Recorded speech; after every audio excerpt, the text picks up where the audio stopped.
Hi guys! Papunta po kami ngayon sa First Park Homes, Pandi, Bulacan kasi today po ang turnover day ng aming pinarenovate na unit doon. Bali, nag-hire po kami ng professional para gawin yon. Kaya tara, samahan niyo po kami na pagmasdan kung anong kinalabasan ng aming unit na pinarenovate sa First Park Homes, Pandi, Bulacan. Let's go, let's go!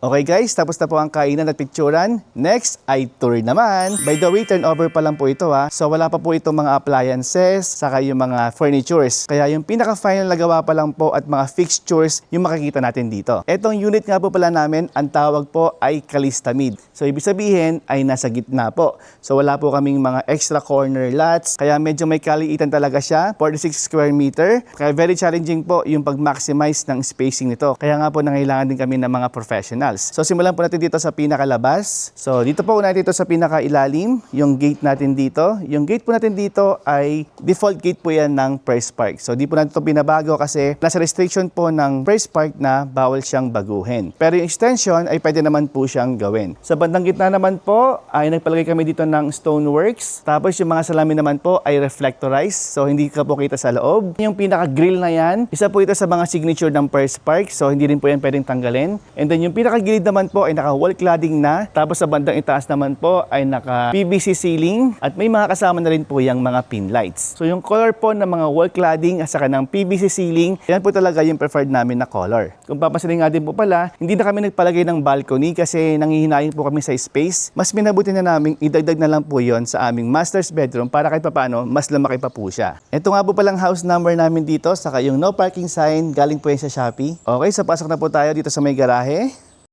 Yan. So dito po yung pinakagarahe namin. Kasyang-kasya naman po dito yung sasakyan namin. Tapos sa bandang ilalim, syempre nagpa-tiles na po kami dito. Bali ito pong tiles na to ay rough at medyo makapal kasi nga po syempre ang lagi nakalagay dito ay sasakyan. Tapos ito naman po, yung pinaka-dark gray na yan ay default na kulay po yan ng First Park. Tapos sa bandang itaas naman po, nagpalagay din tayo dito ng PVC ceiling. At the same time, meron din po yung pin lights. Dito naman po sa bandang itaas ay nagpalagay tayo ng window glass. So ito naman po ay pwedeng may open. For privacy purposes din po yan. At nagpalagay na rin po ako dito ng CCTV. Tapos syempre, andito po yung gripo din natin para syempre pang gamit mo sa panglinis. At meron din po ditong extra na outlet. Tapos ito naman po, nagpalagay din tayo dito ng screen door para for added protection din. Ito naman po sa salamin talagang kitang-kita na kung gaano siya ka-reflectorize. Hindi ka kita sa loob, pero pag nasa loob ka naman, kitang-kita mo yung nasa labas.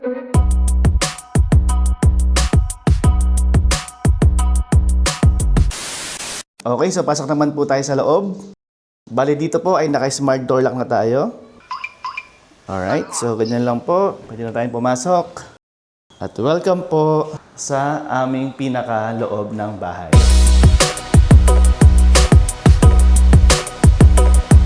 Okay, so simulan po natin to sa pinakapintuan. Bali, yung pinakapintuan po or main door ay hindi po namin binago kasi nasa restriction po ng First Park na bawal siyang baguhin. Pero itong switch po na to ay ginawa namin gold kasi ang pinaka-theme po ng aming bahay ay black, white, gold, saka yung wood. Meron din pong slight na gray. So yun po yung pinaka-kulay na makikita nyo sa bahay na to. Dito po nakalagay yung aming pinaka-breaker at dito naman po sa bandang to ang pinaka-magiging sofa namin. So sa ilalim po, ang ginilagay po namin dito na tiles ay 60 by 120 kasi gusto namin medyo malalaking cuts ng tiles at solid po yan, walang ganang design, tapos glossy po. So para pa sa madaling linisan. Tapos dito naman po, yan po yung pinaka-pader natin ay white. Then sa may bandang itaas naman po ay naka-magnetic track light naman po tayo dyan. Palagay din tayo ng CCTV sa bandang itaas. Tapos syempre, yung mga pin lights po natin ay nandiyan din. Yung pin lights nga po pala natin dito ay tricolor po yan. So wait, try natin i-switch to. Yan, so yan po, tricolor po yan. Pwedeng white, yellow, at ito naman yung pinaka-warm color niya. Dito naman po ang aming mini bar. Pwede din pong mini dining area kasi connected po siya sa aming kitchen area. So dito po, masisilip po dito yung aming kitchen area. So dito po, ang ginamit na materials ay ito po nasa ibabaw ay granite. Dito naman po, ang ginamit ay yung wood. So medyo light po yung color kasi yun po talaga yung preferred namin na color. And at the same time, dito naman po sa bandang itaas ay naglagay kami ng hanging light. So gold din po yung aming ginawa dito na switch. Tapos syempre, maglalagay din po kami dito ng upuan. Dito naman po sa section na to ang magiging dining area namin. So siguro sa camera medyo maliit siya tignan pero sa actual po, kasyang-kasya naman po dito yung pang-apatan na lamesa. Bali naglagay din po kami dito ng maliit na chandelier, black and white din po ito na may halong wood. At the same time, nagpalagay rin kami dito ng split type aircon para syempre kapag mainit, no, so pwede natin tong i-open. Pero pag di naman gaano kainit, syempre pwede naman tayong mag-electric fan lang muna. Tapos sa bandang gilid naman niya, makikita na akala mo parang simpleng pader lang siya, no? Pero actually, ito po ay hidden na storage area. So, pwede po siya mabuksan. Sa loob po nito ay merong storage area. Yung switch dito sa loob, or dito yata yung switch niya sa may gilid. Ayan. So, yan po. Sa ngayon, ginagamit na po natin yan kasi meron na tayong mga ipinalagay o ginagamit na mga panlinis. So, ganyan lang po siya. Tapos, ito po ay magnetic para maisara mo siya. Kasi pag wala siyang magnet, baka bumuka po siya. Akala mo normal na pader lang, no?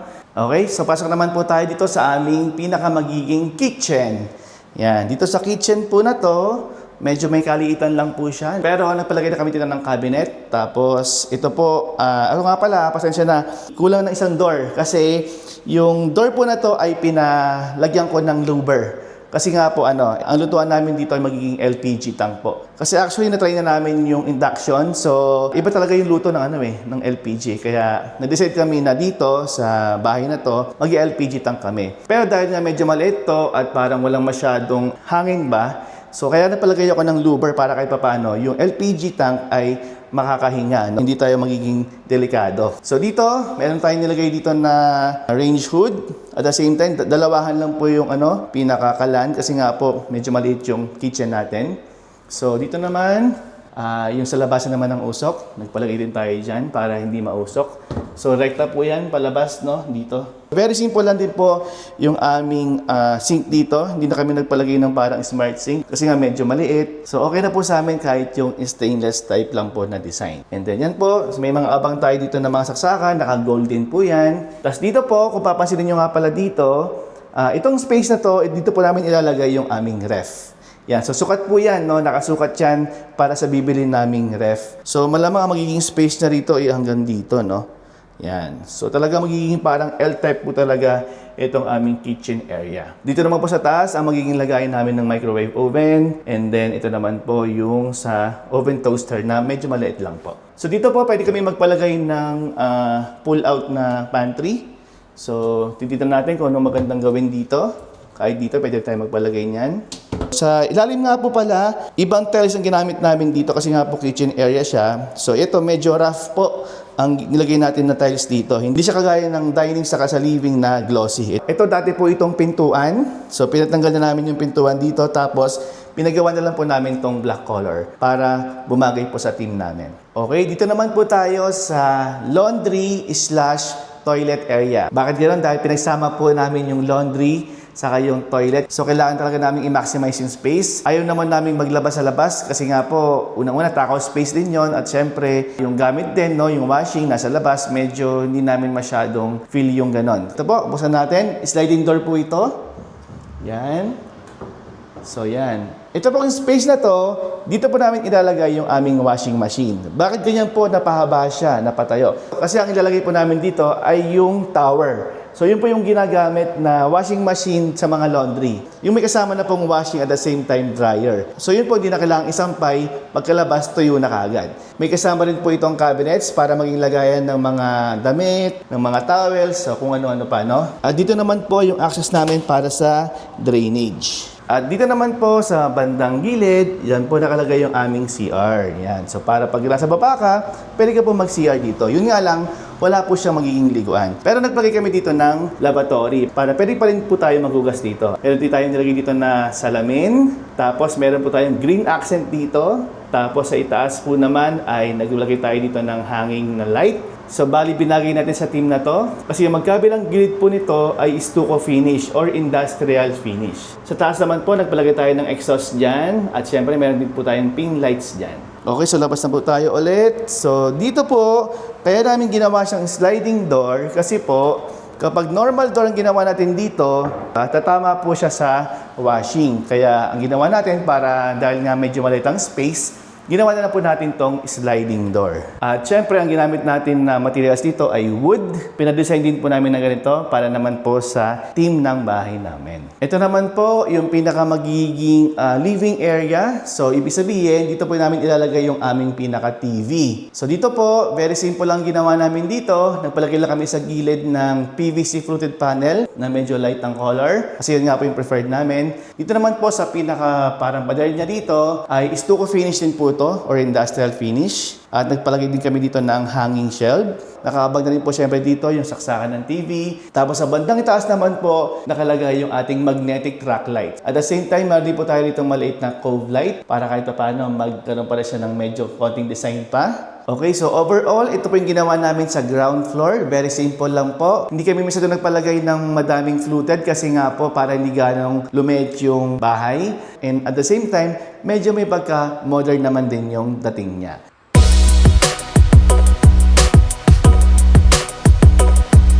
Okay, so bago po tayo mag-proceed sa second floor, ipakita muna natin kung anong ginawa natin dito sa bintana. So nagpalagay po tayo dito ng grill para po siyempre sa security. Ginawa namin, sa loob namin siya nilagay. Para makikita sa labas ay yung pinaka-window lang. Matatakpan naman siya pag pinilagyan na natin siya ng blinds. And dito naman po, ang hagdanan ay ito po, ginawa natin siyang wood style. And dito naman po, wood din po ito, ang gamit dito sa pinaka-ibaba. So tara, let's go na sa second floor.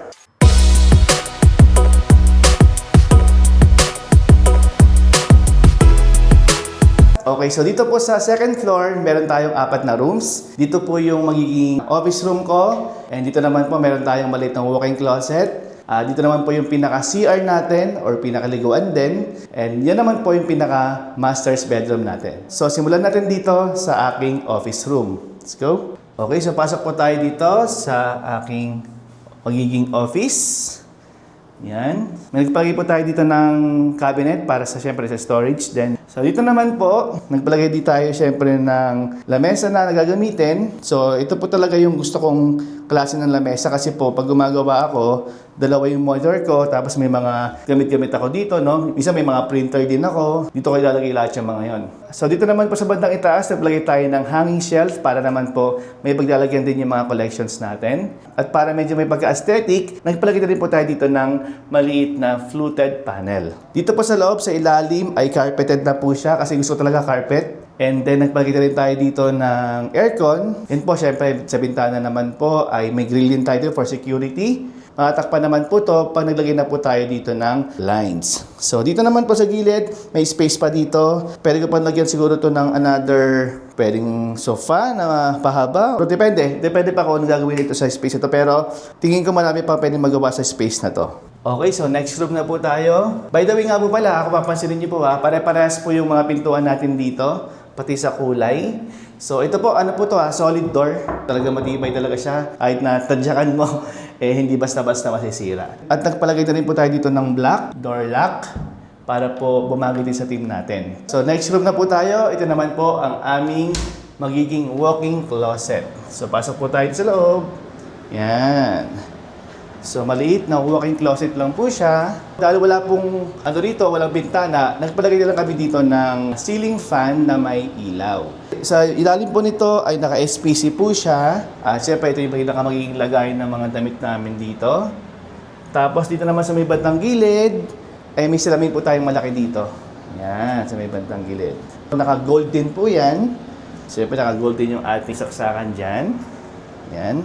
So yun, mini walk-in closet lang po talaga ito. Pero actually, in the future, pwede po siyang gawing maliit na kwarto. Kasi actually, dapat nung una, kwarto talaga to.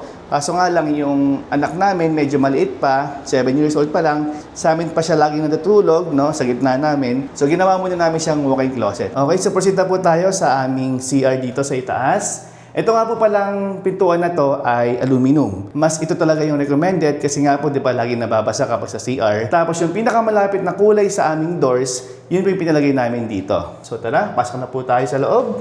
Yan, so ito na po yung loob ng pinaka-CR namin. Very simple lang po, no? Yan po yung pinaka-shower natin. Medyo metallic na gray po siya.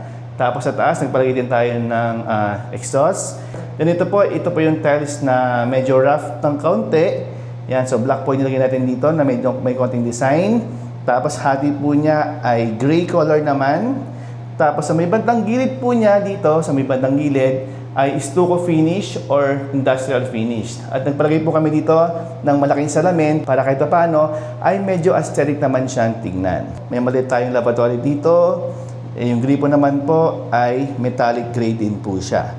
Tapos ito nga po palang shower namin ay heated po. Pero kung papansin nyo, wala po dito yung pinaka-heater kasi po pinilagay ko po siya dito sa loob ng cabinet ng lavatory kasi po para natatago siya. Yan. So ito po yung pinaka-heater na gamit natin dyan. Nagpalagay po pala tayo dito ng CCTV. At the same time, sa bandang itaas naman po ay meron tayong pin light syempre. At nagpalagay tayo dito na fluted panel kasi po meron tayong tinatago dito. Kasi sa bandang gilid po tinatago namin dito yung, yan po, yung internet, yung ibang mga ginagamit na aparatos sa CCTV. Tapos, dito nga po pala sa bandang itaas, i-check pa namin kung magpapalagay kami dito ng chandelier. Kasi sa banda po dito, magpapalagay kami dito ng altar. Kasi baka mamaya, tumama na siya. Siyempre sa preference namin, mas preferred namin na magkaroon ng altar kung i-compare naman natin sa chandelier. Okay, so pasok na po tayo sa pinaka-last room. Last but not the least, master's bedroom. Yan, so pasok po tayo dito. Pagpasok sa master's bedroom, bubungad po sa atin ang vanity area. So, dito po yung magiging makeup area ng aking asawa. Yan, ni Mrs. So, dito po kami nagpalagay ng salamin na umiilaw. Yan, kasi talaga dito, for sure, magagamit talaga ito ni Mrs. Yan. So, dito naman, hanging shelf po na wood, gold yung handle. Tapos, syempre, maglalagay po siya dito ng kanyang sariling upuan. So naman na po tayo dito sa pinaka-room talaga ng masters. Yan. So, okay. So, welcome po dito sa aming master's bedroom. So, dito, medyo may pagka-modern siguro yung style niya. Nagpalagay kami sa bandang itaas ng magnetic track light, linear. At the same time, dito naman po, no, meron din tayong pinalagay dito na linear din na white lang naman siya. Na plain white po yung kanyang ilaw. Yan. At the same time, sinusuportahan siya ng pin lights. Tapos dito naman po, nagpalagay tayo ng medyo half lang na arc. At dito nagpalagay din po tayo dito ng PVC fluted panel para mas masuportahan yung kanyang design dito. At dito naman po sa bandang gitna ay meron din tayong hanging cabinet. Then sa may gilid, so magkakulay po yan ha, ay pwede po paglagyan ng mga bags, ng mga siguro collections din, no? Depende. So kung anong pwedeng gustong ilagay dito. Pero malamang sa malamang kay Mrs. ito mapupunta. At syempre dito rin po sa mga bintana natin ay nagpalagay din tayo ng grill for security. Meron po tayo ditong aircon. Tapos syempre dito rin po meron din tayong bintana rin na medyo malaki. At dito naman po sa gilid na to, nagpalagay tayo ng switch din dito para kahit na nakahiga kami, hindi na namin kailangan tumayo para mag-switch ng mga ilaw. So dito po yung magiging kama. Kasya po dito actually yung king size na bed. Pero kung sakali po maglalagay kami ng mga side table, pinaka-recommended po ay queen size. Kaya malamang sa malamang, queen size po ang ilalagay namin dito. Regarding nga po pala dito sa aircon, kung papansinin ninyo, wala po kayo makikita rito na mga hose, pati yung saksakan, no, nakatago po lahat siya. Kasi nga po, nung nagwa-wiring pa lang sila, pinaayos ko na po ito. Para yung pinaka makikita lang sa loob ay yung pinaka-unit lang. At actually, dito po sa may bandang office ko, dito nakalagay yung mga outer units po ng tatlong aircon namin. So pinatago ko talaga yan dito para kahit papano nga po, pinakalabas din po ng bahay, hindi maapektuhan.